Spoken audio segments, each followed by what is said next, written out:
बिस्मिल्लाहिर्रहमानिर्रहीम। अस्सलामु अलैकुम वरहमतुल्लाहि वबरकातुहू।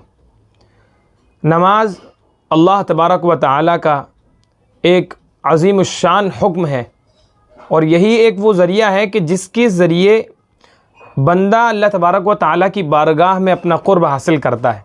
एक भटका हुआ बंदा जिसकी मुआशरे में कोई इज़्ज़त नहीं, कोई वक़ात नहीं, कोई हैसियत नहीं, वो गिरा हुआ बंदा, वो बेहैसियत बंदा जब नमाज का एहतिमाम करता है और पाबंदी करता है तो वही रब्बुल जलाल कि जिसने सारी कायनात को वजूद बख्शा और सारी कायनात को इंसानों के लिए सजाया, वो अल्लाह तबारक व तआला एक बेहैसियत इंसान को अपना करीबी बंदा बना लेता है, जिसको लोग अपनी निगाहों में गिरा हुआ समझते हैं, लेकिन वो रब की बारगाह में वो रब का बहुत चहीता और बहुत प्यारा बंदा कहलाता है।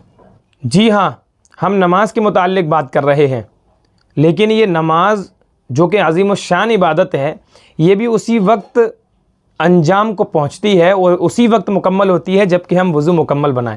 इसीलिए आप लोगों के सामने पिछले वीडियोस के अंदर कोशिश इस बात की कि वज़ू का सुन्नत तरीका, वज़ू की तोड़ने वाली चीज़ें, वज़ू किन चीज़ों से हो जाता है, किन चीज़ों की वज़ू में ज़रूरत पड़ती है, वज़ू के ज़रूरी काम, वज़ू के फ़राइज़, सारी चीज़ें आपके सामने खोल करके बयान की हैं वज़ाहत के सामने। आपने अगर नहीं देखी है तो लिंक डिस्क्रिप्शन में हम लिंक दे देंगे, आप जा कर के वहाँ देख सकते हैं। आज जो हमें बात करनी है वो ये कि मुआशरे के अंदर कुछ गलत फहमियाँ जो राइज हो चुकी हैं और रिवाज पा चुकी हैं कि इसको हम अपने बचपन से सुनते चले आ रहे हैं और आज तक वो मसाइल हमारे सामने पेश आ रहे हैं, तो सोचा कि आप लोगों के सामने भी उसको शेयर कर दिया जाए और समझाने की कोशिश की जाए कि ऐसा इस्लाम के अंदर है या नहीं।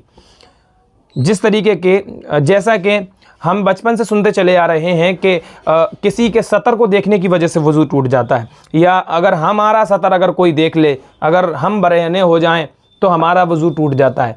अभी कुछ दिन पहले ही एक शख्स हमसे पूछ रहे थे कि मुफ्ती साहब कि अगर हम वज़ू बना करके गए और वज़ू बनाने के बाद हमने अपने कपड़ों को चेंज किया, तो चेंज करने की वजह से जो हमारा सतर खुल गया, जो हमारे बदन का वो हिस्सा, ज़रूरी पार्ट्स वगैरह जो हमारे बदन के खुलने नहीं चाहिए थे वो खुल गए, तो क्या हमारा वज़ू टूट गया?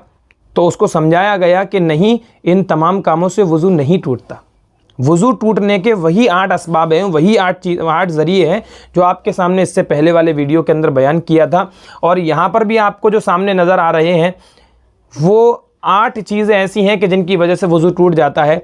और इसके अलावा जितनी भी चीज़ें हैं जो रिवाज पा चुकी हैं उनकी वजह से वज़ू नहीं टूटता। आम तौर पर लोगों में ये भी राइज है कि भाई शीशा देखने की वजह से वज़ू टूट जाता है, झूठ बोलने की वजह से वज़ू टूट जाता है। मेरे अजीज़ों, झूठ बोलने की वजह से वज़ू नहीं टूटता, शीशा देखने की वजह से वज़ू नहीं टूटता, लेकिन हाँ, झूठ बोलने का गुनाह बहरहाल आपको मिलेगा। जो भी झूठ बोलने का काम अंजाम देगा उसे झूठ बोलने का गुनाह ज़रूर मिलेगा, लेकिन झूठ बोलने की वजह से वज़ू नहीं टूटेगा। इसी तरीके से और भी बहुत सारे काम हैं, जैसे झाड़ू लगाने की वजह से और कोई गंदी चीज़ के छूने की वजह से। माएँ बहनें अपने बच्चों का पाखाना पेशाब जो धुलाती हैं, साफ़ करती हैं, उसको साफ़ करने की वजह से भी उनका अगर वो वज़ू से हो तो उनका वज़ू भी उस नापाकी को छूने की वजह से वज़ू नहीं टूटेगा। आमतौर पर माओ बहनों में ये बात आमतौर पर राइज है कि जब वो किसी नापाकी को साफ़ करती हैं तो वज़ू करना ज़रूरी समझती हैं। अगर वो वज़ू बना लें तो बहुत अच्छी बात है, वरना अगर वो ना भी बनाए तो भी उनका वज़ू नहीं टूटा। इसी तरीके से और भी बहुत सारी चीज़ें हैं जो आवाम में राइज हैं। कई तरीके की चीज़ें, कई तरीके के माहौल के अंदर, अलग अलग मुल्कों, अलग अलग शहरों के एतबार से, अलग अलग ज़माने के एतबार से लोगों में आम तरह की बातें राइज हैं। लेकिन हमारे लिए जो नमूना है वो अल्लाह के नबी सल्लल्लाहु अलैहि वसल्लम की ज़ात है। अल्लाह की नबी ने हमें जो तरीका बतला दिया वही हमारे लिए रहती दुनिया तक के लिए। ये 8 चीज़ें हमें हदीस से और अल्लाह के नबी सल्लल्लाहु अलैहि वसल्लम की ज़िंदगी से मिलती हैं। ये 8 चीज़ों से वज़ू टूटता है और इनके अलावा जो आवाम में राइज है उन तमाम चीज़ों से वज़ू नहीं टूटता। माज़रत के साथ एक आखिर में बात ये कहता चलूँ कि ये जो तमाम गलत फहमियाँ हमारे दरमियान राइज हो रही हैं, जिसका सबसे बड़ा जो सबब है कि हमारे दरमियान आज दीन नहीं है, दीन के अलावा हमारे दरमियान आज रस्म व रिवाज ने जगह ले ली। इसकी वजह क्या है? इसकी एक ही वजह है और वो वजह ये है कि हमने दीन पर मेहनत करना छोड़ दिया, हमने इस्लाम के मुताबिक रिसर्च करना छोड़ दिया, हमने इस्लाम के मुताबिक मालूमात और इल्म हासिल करना छोड़ दिया। आज दुनिया में इतने ज़्यादा मगन हो गई, जिसकी वजह से नतीजा ये हुआ कि हमारी ज़िंदगियों में से और हमारी औलाद और हमारी सोसाइटियों की ज़िंदगियों में से दीन रुखसत होता चला जा रहा है और रस्म व रिवाज आम होते चले जा रहे हैं। आज हम दीन को छोड़ करके रस्म व रिवाज को दीन समझ बैठे हैं और सही इल्म को सीखने की हमने अभी तक कोशिश नहीं की।